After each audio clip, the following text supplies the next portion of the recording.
Over the last few weeks, 2xKO has been experiencing its full launch on multiple platforms and it's been surrounded by hype thanks to amazing tournaments like Frosty Frostings, but also controversy due to statements from the developers saying that the game is going to be very different from what it is right now in the near future. And in this video, we are going to be discussing 5 things that need to change in 2xKO during 2026 so that the game can reach its full potential and be one of the biggest fighting games of the last decade. And before the discussion actually starts, I just want to say a small disclaimer about this type of content, specifically because I feel like the 2xKO community could be kind of like on a heated moment right now.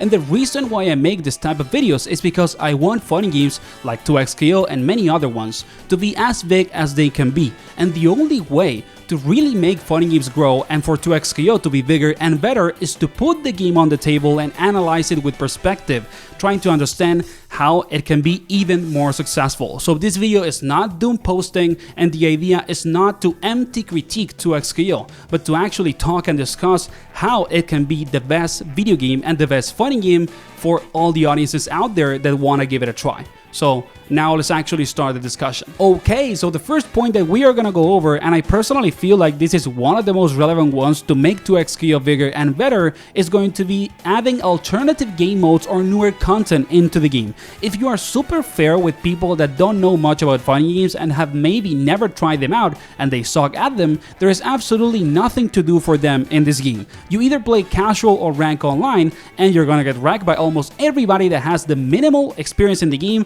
and especially by the people that have been playing the game since it came out on PC. And then kind of the only option that you have is to boot up with a friend and play a lobby with them so you can learn the game together, and that's kind of it. And I feel like a lot of the time people that want to get into fighting games want a way to engage with a game that doesn't force them to actually face someone that is significantly better than them.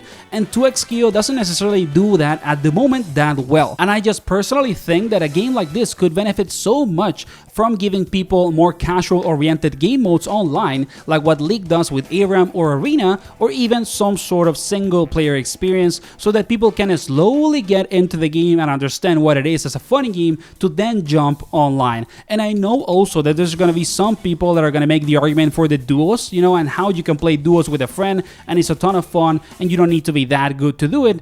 But I think that at the end of the day, it is kind of unsustainable to ask people that if you want to try this fighting game, you need to find a friend to play it with. I think that not that many people can actually find a reliable person to play a fighting game for a long time as a duo.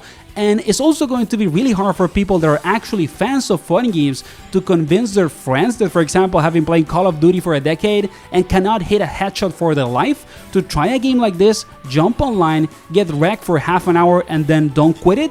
I think that is not sustainable as a casual experience, and I just feel like 2xKO could be so much bigger if it actually offered people to play the game in a way that doesn't force them to, deal with significantly better players over and over so they feel like they're booty cheeks at the game. And the other reason why I wanted to make this argument first is because the developers themselves have said publicly online stuff that piss a lot of people off, which is that they are going to change the gameplay of the game over time because it maybe feels too overwhelming, or is not that casually appealing, or that feels like the message under the table with what they said. And the thing is, why do we need to alienate the current hardcore audience of 2xKO that already loves the gameplay of the game for what it is, dumb it down and appeal to a bigger casual group, when in reality those people are gonna try the game out for 10 minutes, realize that there is nothing to do in it that is not getting wrecked by people that are better players than you, and then leave. I think that it is a much better way to deal with the current situation of the game, to offer people things to do, alternative game modes, more content,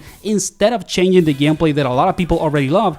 And those people are staying in the game. They are loyal to you because they like it, and you're going to actively attack them for that just to appeal to a bigger mass that is going to leave the game after because there's not that many things to do on your game. So yeah, I think that alternative game modes or single player content, or also online game modes that are casually oriented, need to happen to make this game much bigger and more successful. And now we can move into the other points in the video. They're gonna be a little more straightforward. I'm sorry if the first one was very long, but it's the most important in my opinion, and it required kind of like explaining myself a little bit better. So the second point that we have to go over is gonna be the monetization system. I think that a lot of people want to see 2xKO have a much better monetization and skin system in the game, And I would argue that as an overall online free-to-play video game, 2XKO is actually getting a very bad reputation because of its monetization. Not only some skins are really expensive, like around 30 bucks if I'm not mistaken, but also some of the bundles in the game need to be acquired like in full. You cannot buy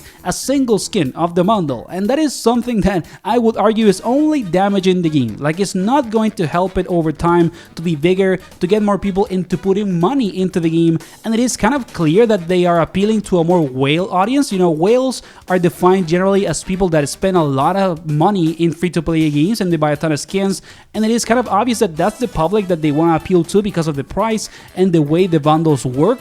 But I think that the game could earn so much money if it was a little bit more consumer friendly and it had cheaper skins, maybe some sort of discount system every month, also giving you the opportunity to choose what skins you want to buy freely. You know, you don't need the rotation system in the shop. Like, there's a lot of things about the monetization that need to be better, that could mean for the game much bigger success, both in financial terms and in terms of the audience that wants to engage with the game, because the monetization is very bad. So I think that this is a point that is very simple to understand, that needs to change and get better over time, because I don't believe that the monetization of 2XKO is sustainable over time. It's going to hurt the game a lot. And now we can move into the third point of the video, and it's gonna be about the roster of the game. I think that for now on, at least for a while, or for year one of 2XKO, the game needs to add more iconic, fitting fighting game characters from the League universe. I think that the devs of 2XKO did an amazing job of gameplay design when it comes to characters from League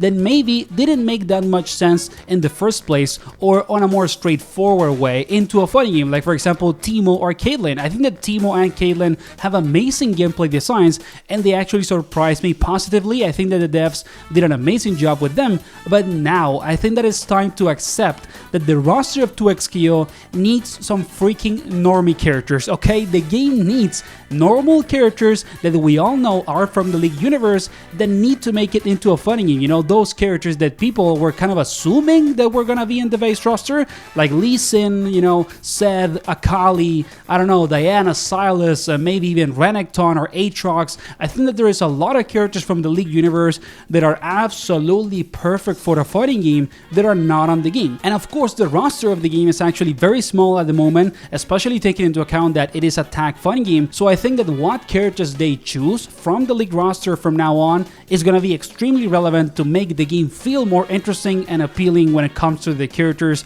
So I do hope with all my heart that they make the right choices and they add into 2XKO the characters that I personally think everybody is waiting for. And now we can move into point number 4 of this discussion, and this one is a little bit more flexible, okay? This is not something that I would say is a priority and it needs to happen right now, no, but it is a point that I wanted to touch even with that in mind, because I feel like it's something that over the last years helps fighting games to grow a ton and to engage with the audience more consistently, keeping them engaged with the game, and that is a tournament circuit that is officially related to the company and developers of the game. Right now, 2XKO and Riot have said openly that they are going to help basically all the TOs that are running tournaments for 2XKO with pod money and things like that, you know, essentially like external financial support for bigger pools and tournaments. But I think that one of the reasons in terms of marketing why games like Street Fighter 6 or even Tekken 8, which is in a very bad spot right now, keep going afloat and keep getting bigger and better, at least when it comes to the engagement with the community, is that they have their own official tournament circuit. There is so much about Street Fighter 6 success, at least in the portion of esports and how people keep engaged with the pro scene, that is related to Capcom Pro Tour, and there is also, of course, Capcom Cup, and connected to that, the same happens with Tekken and the Tekken World Tour. So I think that Riot and 2XKO should develop an official insider tournament that is connected to Riot as a company and not to the external TOs of each tournament. Now, I don't say, or this doesn't mean that they shouldn't help the TOs and the external tournaments with the prize pool money. That's where, you know, we have to be careful. I'm not saying that we should not support the local tournaments. We should. I'm saying that both things should happen and coexist. Both the big tournaments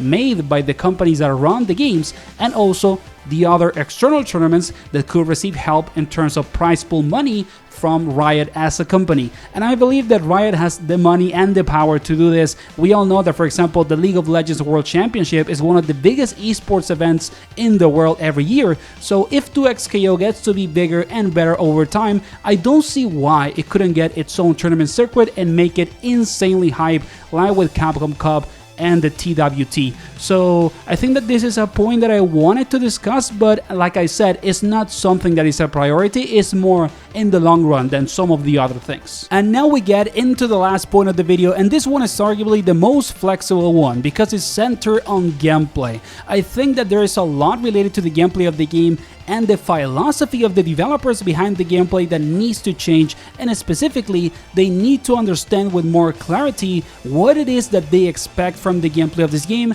and how it should be played. Whether people like it or not, when you play a fighting game and there is a team of developers behind it, they have an idea in their mind about how you should be playing the game. It doesn't matter if you find something cool that you like, maybe it's not what the devs want you to play the game like. So in that sense, I feel like the 2XKO developers, even though they've been working on the game for a very long time, they still don't understand with much clarity what it is the way in which you as a player are supposed to engage with the gameplay of the game. And I feel like this is a big problem that needs to be acknowledged by them and that they need to take into account over the next few months. Like, the developers need to take a philosophical stand that is very clear on how the game should be played moving forward from this point, because not only the games in general, like fighting games in general, need an identity to differentiate themselves from other fighting games, but also the competition is coming. Whether 2XKO wants to face it or not, Marvel Talk-On is coming, Invincible Versus is coming,